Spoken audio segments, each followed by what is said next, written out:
अस्सलामुअलैकुम everyone, welcome back to my YouTube channel. आज मैं आपके साथ बहुत ही मज़ेदार पोटैटो बाइट्स की रेसिपी शेयर करूंगी। ये स्नैक बॉक्स रेसिपी है, टिफ़िन बॉक्स में आप बच्चों को दे सकते हैं, रमज़ान में बना सकते हैं। बहुत ही मज़ेदार रेसिपी बनती है, शाम में इवनिंग स्नैक्स के तौर पे आप इसको बना सकते हैं। तो इसके लिए हमें क्या चाहिए, मैंने यहाँ 3 आलू ले लिए, इनको बॉयल कर लिया और इसका छिलका उतार लिया है। उसके बाद मैंने जो फॉक की हर्ब्स है इसको इस तरह से मैश कर लिया, मैशर से भी इसको मैश कर सकते हैं इस तरीके से। फिर क्या करना है, यहाँ मैंने एक पैन ले लिया है, पैन को मैंने किया है गरम। अब इस पैन के अंदर मैं ऐड करूँगी ऑयल में इसके अंदर तकरीबन ऐड करूँगी 5 to 6 टीस्पून ऑयल इसके अंदर जाएगा। मैंने 2 ऐड कर दिए हैं और इस तरीके से मैंने इसके अंदर 4 to 5 टीस्पून ऐड कर दिया है। अब मैं इसके अंदर ऐड करूँगी 1 टीस्पून फुल भर के मैंने लहसुन को क्रश कर लिया है। आपने इसको पीस के पेस्ट नहीं बनाना, बिल्कुल बारीक नहीं करना, आप इसको क्रश करना है। क्रशर की हेल्प से इसको बारीक बारीक तरीके से क्रश कर लेंगे। ये गार्लिक है, 1 टीस्पून मैंने भर के लिया, यानी लहसुन को क्रश किया हुआ लहसुन है। उसे मैं ऑयल में फ्राई करूँगी, थोड़ा सॉटे करूँगी ताकि इससे कच्चा बन और इसकी स्मेल दूर हो जाए। जब ये थोड़ा सा इसके अंदर ऑयल के अंदर भून जाए, इसकी प्यारी से खुशबू आने लगे, तो उसके बाद अब हम इसके अंदर जो ऐड करेंगे दूसरा इंग्रेडिएंट वो ये है कि मैं इसके अंदर ऐड करने वाली हूँ 1/2 टीस्पून कुटी हुई लाल मिर्च यानी क्रश्ड रेड चिली। ये 1/2 टीस्पून मैंने इसके अंदर ऐड कर दी है। अब मैं इसको ऑयल में इसको थोड़ा सा पकाऊंगी। अच्छे से आप इसको ऑयल में पकाएंगे ताकि मसालों का कच्चापन दूर हो जाए।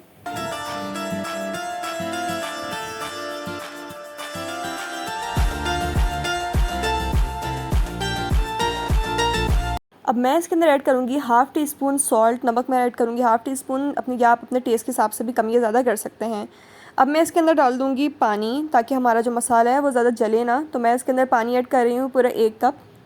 जो चाय वाला 1 कप हम नॉर्मली यूज़ करते हैं घर में, वो कप मैंने 1 कप पानी ले लिया है। अब मैंने इसको इसके अंदर डाल दिया है। अब हम बॉयल आने का इंतज़ार करेंगे। अब मैं इसके अंदर देखिए बॉयल आने लग गया। अब ये मेरे पास है 1 टीस्पून तिल, सफ़ेद तिल जो होता है सेसम सीड, यानी मैंने 1 टीस्पून जो है वो तिल ऐड कर दिए हैं। ये मेरे पास जो है वो 1 टीस्पून है ज़ीरा, ज़ीरे को मैंने पीस के थोड़ा क्रश कर लिया है। बिल्कुल बारीक पाउडर नहीं बनाया, लेकिन मैं इसको पीस के क्रश कर लिया। 1 टीस्पून मैंने इसके अंदर ज़ीरा ऐड किया है। अब मैं इसको थोड़ा पकाऊंगी। अब ये मेरे पास चावल का आटा है, नहीं हो तो आप घर में ग्राइंडर में पीस के छान लें या बाज़ार से ले लें। अब मैं इसकी इतना ऐड करूँगी कि जितना हमारे जो पानी का मिक्सचर है ये थिक डो टाइप हो जाए। तब मैं अपने हिसाब से ऐड करूँगी। मैंने 2 टेबलस्पून ऐड किया, फिर मैं 3 ऐड करूँगी, फिर इसको मिक्स करके देखूँगी। जितनी ज़रूरत पड़ी उस हिसाब से हम इसमें कंटिन्यूसली ऐड करते जाएंगे। अगर मैं 3 टेबलस्पून डाले हैं और इसमें बहुत ज़्यादा जाने की और गुंजाइश है तो फिर मैं इसके अंदर और ऐड करूँगी। और इसके अंदर टोटल तकरीबन जो मैंने ऐड किए थे वो 8 to 9 टीस्पून हमारे पास चावल का आटा गया था इसके अंदर। अब मैं कंटिन्यूसली इसके अंदर ऐड करूँगी और उसके बाद हम इसको कंटिन्यूसली मिक्स करके इसकी कंसिस्टेंसी चेक करेंगे। जब हमें लगेगा थिक हो चुका है तब हम इसको स्टॉप कर देंगे चावल का आटा डालना। तो मैं इसके अंदर और डाल रही हूँ और मैं कंटिन्यूसली इसमें चम्मच चला रही हूँ और देखिए थिक होता जा रहा है। थिक हो रहा साइड से जो है ऑयल रिलीज़ कर रही है। अब देखिए मैंने इसके अंदर और डाला है ताकि फाइनली बिल्कुल अच्छे से थिक हो जाए, बिल्कुल अच्छे से डो बन जाए हमारी। मैंने इसके अंदर और जो है वो 2 to 3 टेबलस्पून ऐड की है और ये देखिए हमारे पास डन हो चुका है। इस तरीके से आप इसको थोड़ी भुनाई करेंगे ताकि जो चावल का आटा है वो कच्चा ना रहे। अब यहाँ पर मैं इसकी भुनाई कर रही हूँ, इसको कंटिन्यूसली चम्मच से मिक्स कर रही हूँ। देखिए नीचे लगना भी शुरू हो गया, इसको आप जो स्पून की हेल्प से अच्छे से उतारेंगे नीचे ताकि ज़्यादा चिपके ना। आप इसको भुनना स्टार्ट करेंगे, स्लो फ्लेम है, बिल्कुल बिल्कुल स्लो फ्लेम पे आप इसको कंटिन्यूसली मिक्स करेंगे। और देखिए यहाँ पर हमारा अच्छे से भुनाई हो चुकी है। आप चूल्हा बंद कर देंगे, इसको ठंडा करेंगे और फ्लेम से हटा लेंगे। अब यहाँ जो हमने जो बॉयल किए हुए थे आलू, उनको मैश किया हुआ था, इसमें मैं ऐड करूँगी धनिया। धनिया को मैंने बारीक बारीक कट कर लिया है। 1/4 टीस्पून यहाँ पर रेड चिली पाउडर जाएगा, यहाँ पर काली मिर्च जाएगी 1/2 टीस्पून। उसके बाद हम इसके अंदर ऐड करेंगे वो है जो हमने चावल का जो मिक्सर रेडी किया हुआ है चावल के आटे का, ये हम इसके अंदर ऐड कर देंगे।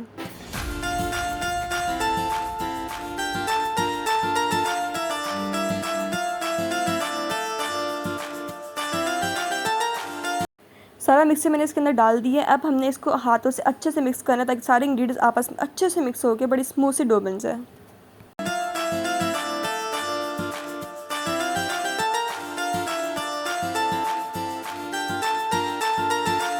अब इसके अंदर हमने ऐड करना है 3 टीस्पून, आपने या तो कॉर्नफ्लोर ऐड करना है या फिर मैदा ऐड करना है यानी वाइट फ्लावर। आप दोनों में से कोई चीज़ भी ऐड कर सकते हो। 3 टेबलस्पून हमने ऐड करना है, आप चाहे कॉर्नफ्लोर डाल लें या मैदा डाल लें, दोनों सेम ही वर्क करेंगे।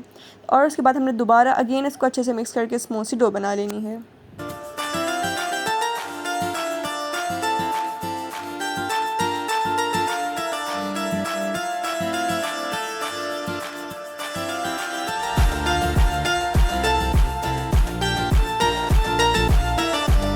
अब आप अपनी स्लिप पे इस मिक्सचर को रखेंगे, आप इसकी हाफ़ डिवाइड कर लेंगे ताकि आप इजीली इसको यूज़ कर सकें। अब यहाँ पे मैंने हाथों को ग्रीस कर लिया है ऑयल से। इसके बाद मैं इसको इस तरीके से लंबा करूँगी, तो जितनी क्वांटिटी आपके स्लिप के ऊपर इजीली आ सकती है आप उतनी क्वांटिटी को इस तरीके से आप लंबा लंबा कर लेंगे। इस तरीके से पतला सा लंबा सा कर लिया है हमने, जैसे हम जो पराठे का पेड़ा बनाने के लिए जैसे करते हैं मोस्टली लोग, तो इस तरीके से हमने इसको लंबा सा कर लिया है। और इसके बाद हमने इसको नाइफ़ की हेल्प से इस तरीके से काटना है। आप देख सकते हैं मैं किस तरह काटी, थोड़ा सा आड़ी शेप में काट रही हूँ। इस तरीके से आपने इसकी पोटैटो बाइट्स रेडी करनी है, यानी बाइट की शेप जैसे एक चंक टाइप की शेप नहीं होती, इस तरीके से आपने रेडी करनी है। देखिए ऑयल मेरा पहले से गर्म है, पहले से गर्म है। उसके बाद हम मीडियम फ्लेम करने के बाद हम इसके अंदर सारे अपने पोटैटो बाइट्स को ऐड कर देंगे। सारी हम इसके अंदर डालेंगे और उसके बाद मीडियम फ्लेम पे इसको गोल्डन कलर आने तक फ्राई करेंगे।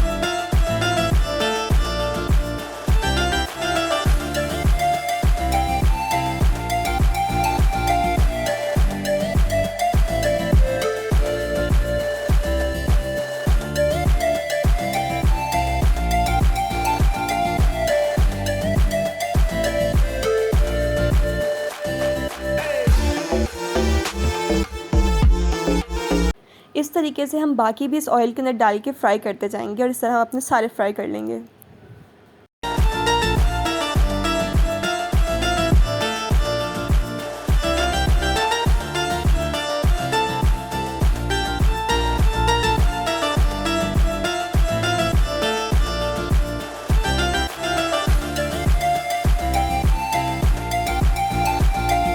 तो यहाँ हमारे बहुत ही मज़ेदार पोटैटो बाइट्स रेडी हो चुकी हैं। ये रेसिपी बच्चों को इतनी ज़्यादा पसंद आती है, बहुत ही मज़ेदार रेसिपी, बच्चों को टिफ़िन बॉक्स से बना के दे सकते हैं, स्नैक्स में, इवनिंग स्नैक्स के तौर पर बना सकते हैं, आप इफ्तारी में बना सकते हैं। बहुत ही मज़ेदार रेसिपी, इसको ज़रूर ट्राई कीजिएगा और केचप के साथ कोई भी चटनी सॉस आप इसको एंजॉय कर सकते हैं, बहुत ही मज़े की बनती है।